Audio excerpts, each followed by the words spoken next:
40 familje në rrethin e Korçës, të cilat në vitin 2006 përfituan apartamente nga programet e shtetit, rrezikojnë të mbeten sot të pastre, sepse nuk kanë nënshkruar ende kontratën. Sipas ligjit të atëhershëm, ata duhet të paguanin një shumë të vogël parash, por atyre nuk është nënshkruar kontrata nga enti i banesave, ndërkohë që në vitin 2007 hyn në fuqi një ligj i ri, sipas të cilit këta banor duhet të paguajnë apartamentet që kanë marrë me çmimin e tregut. Ngërçi, i cili ka zgjatur me vite, rëndon edhe më tepër situatën për këto familje, që përveç varfërisë dhe të ardhurave minimale, tashmë ata duhet të paguajnë rreth 20 milion lekë të vjetra më shumë ose të mbeten në qiell të hapur.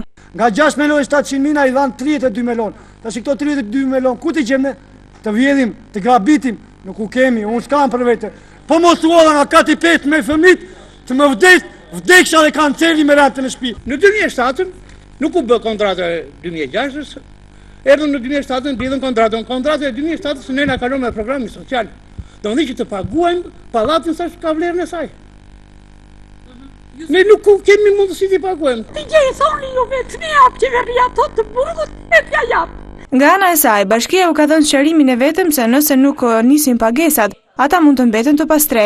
Ajo që rëndon më tepër situatën sipas të banorëve është fakti se me kontratën e re, fillimisht ata konsiderohen qeramarrës, e më pas u linde drejta e privatizimit, por edhe këtë ato e shohin me dyshim sepse nuk kanë sigurinë që ajo do zbatohet.